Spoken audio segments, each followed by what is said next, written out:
안녕하세요. 저는 효행교육과 예절교육 그리고 인성교육을 전문적으로 하고 있는 장흥수 교수입니다. 물론 효나 인성이나 예절교육을 초, 중, 고학생들에게 교육하고 있지만 대학에서는 전문 과목을 교육하고 산업 현장 회사에서는 직업적 전문성 있는 교육을 별도 하고 있답니다. 오늘 교육은 인성교육 마음과 심이란 주제입니다. 우리들이 최근에 들어 인문학 교육 중 인성교육을 별도하고 이는 이 자체가 이상한 현상이다. 자고로 인성은 태어나서부터 부모의 영향으로 비롯되어야 하는데 현실적 사회가 개인주의와 경쟁력으로 인하여 각자 열심히 살아가는 이유로 인해 가정에서 유아 시절부터 부모님의 영향이나 가르침보다 일찍이 어린이들이 모여있는 곳에서 생활하고 또는 하루를 보내고 있습니다. 옛부터 부모님은 살아있는 스승이라 하였는데 지금은 모든 것에 하나같이 지식에만 치우침으로 공부로 생각하고 있다는 것이다. 오늘은 마음과 심이란 주제를 가지고 이야기할 겁니다. 우리들의 마음은 어떻게, 무엇이 움직이게 하는 걸까요? 그리고 심적인 것은 언제 움직일까? 생각하게 될까요? 사람들은 항상 오픈 마인디드 이야기를 하고 있다. 그런데 그가 과연 오픈 마인디드를 가지고 있을까 하는 생각이다. 대다수 사람들 중 오픈 마인디드라고 말하는 사람에게 물어보면 난 잘하고 있어 하는 반면 크로스 마인디드와 오픈 마인디드의 차지, 점 알고 있나요? 물어보면 자신 있게 말합니다. 오픈 마인디드는 숨김이 없고 크로스 마인디드는 숨김이 많은 사람이야 라고요. 오늘 크로스 마인디드와 오픈 마인디드에 대하여 이야기해 봅시다.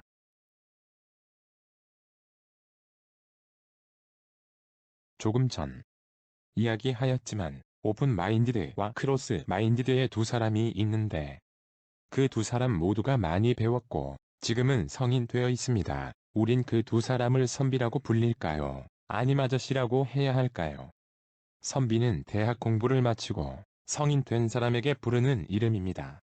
그가 이젠 스스로 깨달음이 필요합니다. 난 지식인이야 라고 말하곤 합니다. 그럼 지식인은 행동, 언어 하나하나 매우 중요합니다. 꼭 그러하지 않으면 내가 지식인답게 행동, 언어를 사용해야 하도록 실현해야 합니다. 옛 고사에 이런 말이 있습니다. 3살 된 아이에게도 배울 것이 있다. 그리고 스승은 가르침에서 같이 배우는 것이라는 걸 저는 알고 있습니다.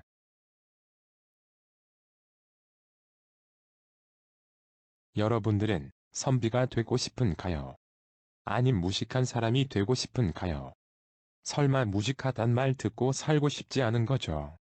지금 선비가 되도록 가르침을 받고 겁니다. 선비는 아무나 되는 건 아닙니다. 그러나 선비는 누구나 될 수 있는 겁니다.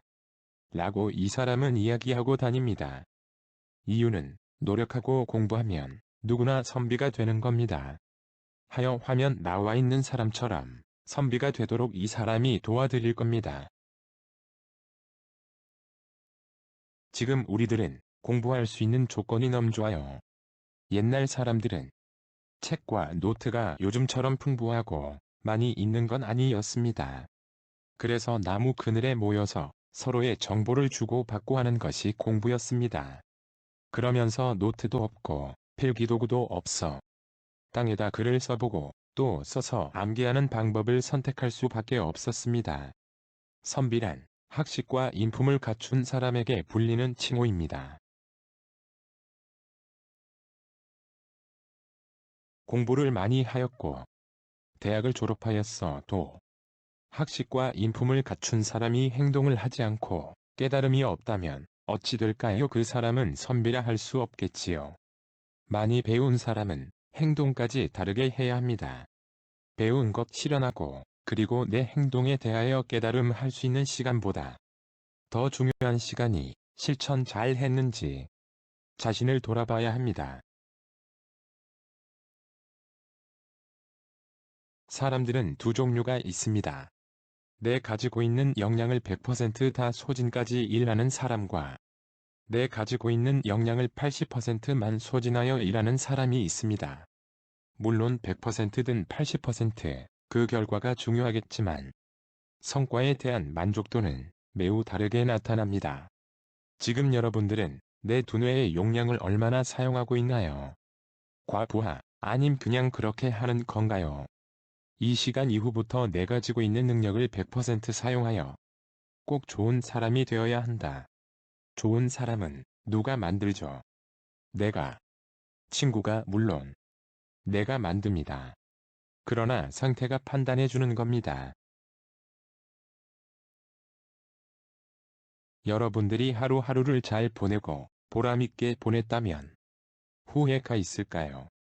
없을까요? 네. 없을 겁니다.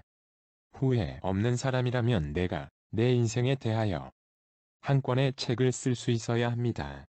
어쩜 내가 잘 살고 보람있게 살고 재미있게 살고 하였다면 그 사람은 목표가 있는 사람이었을 겁니다. 목표가 있는 사람이 되려면 먼저 꿈이 있어야 될 겁니다. 여러분들 꿈은 다 있죠. 우리는 같은 사람이고 우리들은 같은 나이입니다. 그런데 왜 저 사람이 날 가르치고 일 시키고 야단칠까요? 그 사람은 목표가 없이 하루하루를 보내고 있는 사람일 겁니다. 우리들이 공부하고 배우는 이유가 있을까요? 이유가 있다면 내 품격을 찾으려고 하는 것 같아요.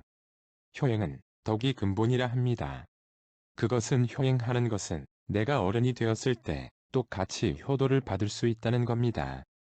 우린 그것이 공부를 하는 이유와 같아요.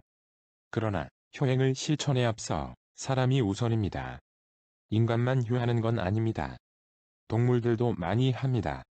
그중 까마귀는 어미를 섬기는 지극정성이 있답니다. 나를 바꿔야 하는 사람들은 보편적으로 공통사항이 있습니다.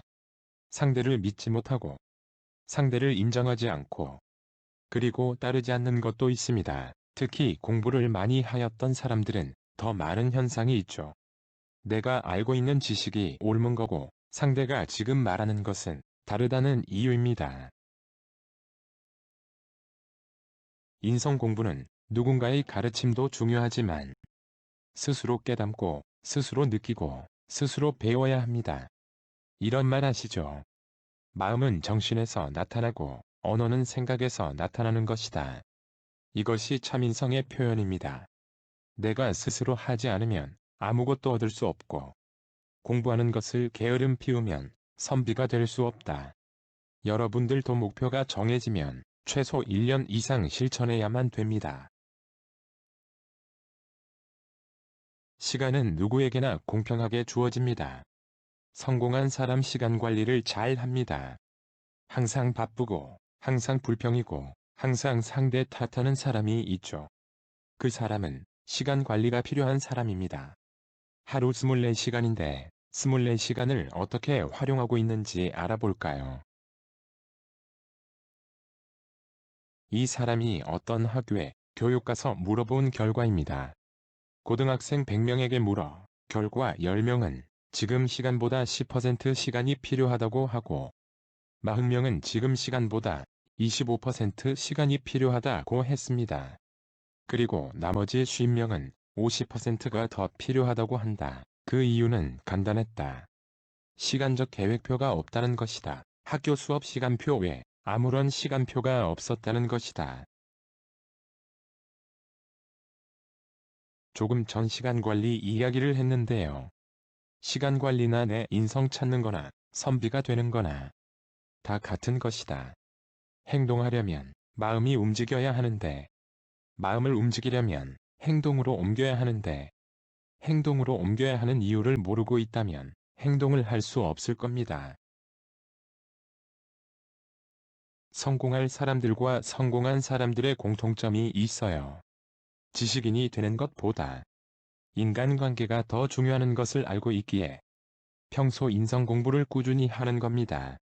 오늘부터, 지금부터 인성 공부 잘하여 선비가 됩시다. 선비가 되어 진정한 리더자가 되도록 행동으로 옮겨가는 겁니다.